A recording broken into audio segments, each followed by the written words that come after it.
എല്ലാവർക്കും നമസ്കാരം. എൻ്റെ പുതിയൊരു വീഡിയോയിലേക്ക് എല്ലാവർക്കും സ്വാഗതം. ഇന്ന് ഉണ്ടാക്കുന്നത് ഒരു പുളിയിഞ്ചി പോലൊരു ഐറ്റമാണ്. അതെന്താണെന്ന് വെച്ചാൽ മുളഹാക്കറി. പല സ്ഥലത്തും പല രീതിയിൽ മുളഹാക്കറി ഉണ്ടാക്കാറുണ്ട്. നമ്മുടെ അങ്ങോട്ടൊക്കെ തെക്കോട്ടൊക്കെ ഉണ്ടാക്കുന്ന വേറൊരു രീതിയിലാണ്. ഇത് പക്ഷേ വയനാടുകാരുടെ മുളഹാക്കറിയാണ്. എനിക്ക് ചേച്ചി പറഞ്ഞു തന്നതാണ്. അപ്പോൾ അത് ഒരുപാട് വ്യത്യാസമാണെന്നാണ് എനിക്ക് തോന്നണേ. നമ്മളിങ്ങനെയല്ല ഉണ്ടാക്കാറ്. അപ്പോൾ ഇങ്ങനെ ഉണ്ടാക്കി നോക്കാം എന്നൊന്ന് വിചാരിച്ചു. നല്ലതായിരിക്കും. ഞാൻ കൂട്ടിയിട്ടുണ്ട് ഒരു തവണ അവിടുന്ന്. നല്ല സ്വാദുണ്ടായിരുന്നു. അപ്പോൾ നമുക്കതിന് വേണ്ടുന്ന ചേരുവകളൊക്കെ ഒന്ന് നോക്കാം. അപ്പോൾ ഈ മുളഹാക്കറിക്ക് വേണ്ടത് വഴുതനങ്ങയും പാവയ്ക്കയാണ്. അപ്പോൾ രണ്ടും ഞാനിവിടെ ഇങ്ങനെ കട്ട് ചെയ്ത് വെച്ചിട്ടുണ്ട്. വഴുതനങ്ങ ആ പച്ച കളറുള്ളത് എടുക്കാം കേട്ടോ. പക്ഷേ ഇങ്ങനത്താണ് കിട്ടിയത്, അതുകൊണ്ട് കുഴപ്പമൊന്നുമില്ല. അത് രണ്ടും ചെറിയ പീസ്.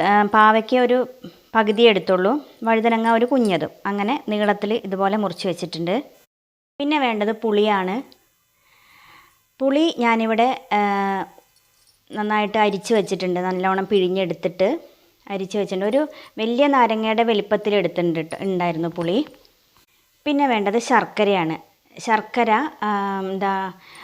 ഒരു ശർക്കരയുടെ, അതായത് ഒരു അച്ചിൻ്റെ പകുതി, അതിവിടെ ചുരണ്ടി വെച്ചിട്ടുണ്ട്.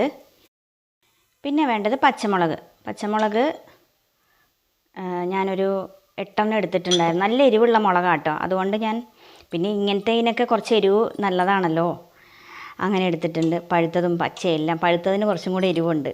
അപ്പോൾ രണ്ടും കൂടെ മിക്സാക്കി അങ്ങ് മുറിച്ചു.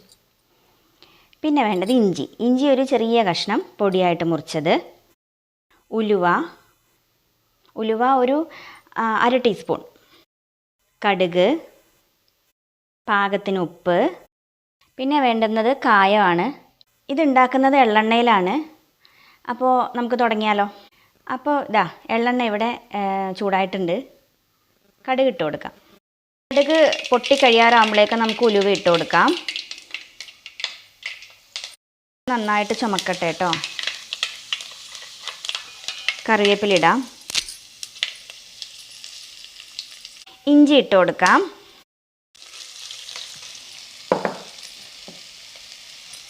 പച്ചമുളക്,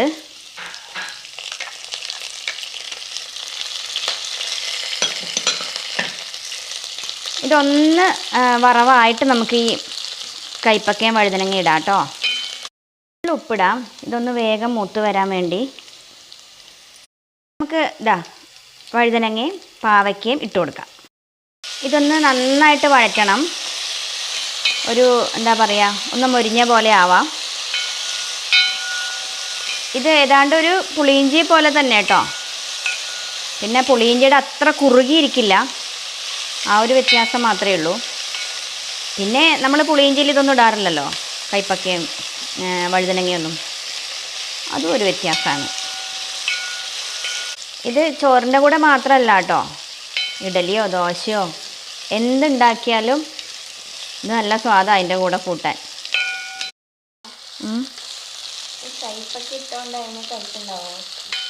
ഇല്ല, കയ്പ്പുണ്ടാവില്ല. പിന്നെ കയ്പ്പക്കയുടെ ചെറിയ സ്വാദില്ലാതിരിക്കില്ലല്ലോ എന്ന് വെച്ചിട്ട് ഓവറായിട്ട് കയ്പ്പൊന്നും ഉണ്ടാവില്ല. അതൊക്കെ ബാലൻസ് ചെയ്യാനല്ലേ നമ്മൾ ശർക്കരയൊക്കെ ഇടുന്നുണ്ടല്ലോ. എരിവുണ്ട്, അപ്പോൾ കയ്പ്പൊന്നും അറിയില്ല. ഇതിവിടെ ഇപ്പോൾ ആയിട്ടുണ്ടേ, മൂത്തിട്ടുണ്ട്. കാണിക്കും. ഇത്ര ആയാൽ മതി. ഇനി നമുക്ക് പൊടികളൊക്കെ ഇട്ട് കൊടുക്കാം. കുറച്ച് ഉപ്പിടാം.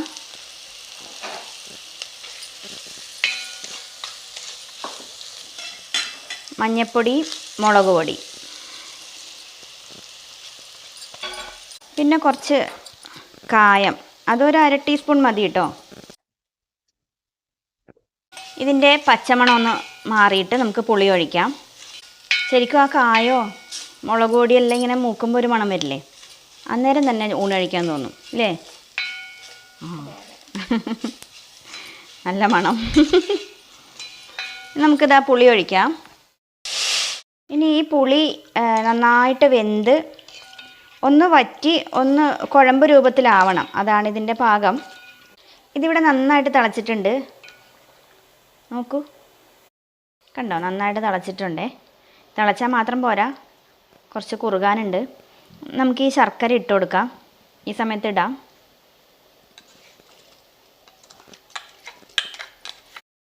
ഇതാ നമ്മുടെ മുളകാക്കറി ഇവിടെ ആയിട്ടുണ്ട്. നന്നായി കുറുകി വന്നിട്ടുണ്ട്.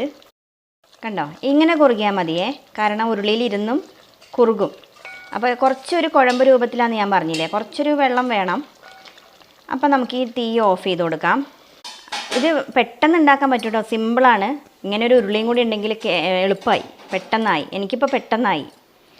അപ്പോൾ പെട്ടെന്ന് ഉണ്ടാക്കാൻ പറ്റുന്ന സിമ്പിൾ കൂട്ടാനെന്നോ ഉപ്പിലിട്ടതെന്നോ എന്ത് വേണമെങ്കിലും ഇതിന് പേരിടാം. മുളകാക്കറി എന്ന് തന്നെ പറഞ്ഞോളൂ. പക്ഷേ ആൾ ചില്ലറക്കാരനല്ല കേട്ടോ, ഭയങ്കര സ്വാദാണ്, നല്ല സ്വാദുണ്ട്. അപ്പോൾ ഇതൊന്ന് ടേസ്റ്റ് ചെയ്യുന്നു അമ്മണി. ഇവളിന്ന് ഊണ് കഴിച്ചിട്ടില്ല. അപ്പോൾ അതും കൂട്ടി ഒരു ഉരുള ചോറ് ഉണ്ടെന്ന് ഞാൻ കാണിച്ചു തരാം.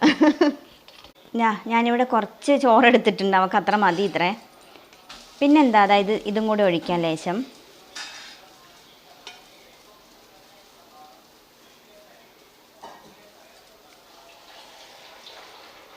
മതിയോ? മതി.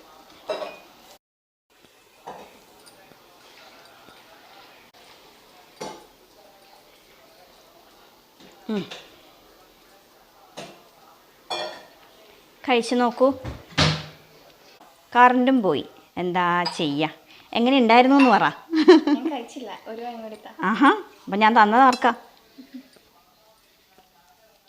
ഇതാ, അടിപൊളി. ശരിക്കും ആ കയ്പക്കേൻ്റെ കയ്പൊന്നും അറിയുന്നില്ല. ഞാൻ അവൾക്ക് കയ്പക്ക കൂട്ടിയിട്ടാണ് കൊടുത്തതേ. അവളൊക്കെ അതൊന്നും അറിയുന്നില്ല എന്നാണ് പറയണേ, കയ്പോ ഒന്നും. അടിപൊളി. ആണ്. കണ്ടോ, സത്യം പറയുമ്പോൾ ലൈറ്റ് വരൂ.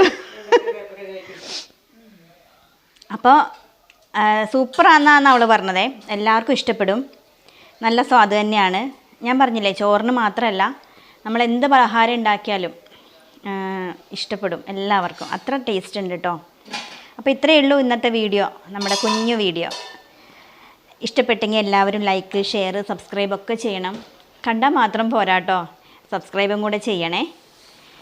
അപ്പോൾ എന്താ, ഇന്നത്തേക്ക് ഇത്രയേ ഉള്ളൂ. നമുക്ക് അടുത്ത വീഡിയോ ആയിട്ട് വീണ്ടും കാണാം. എല്ലാവർക്കും നന്ദി.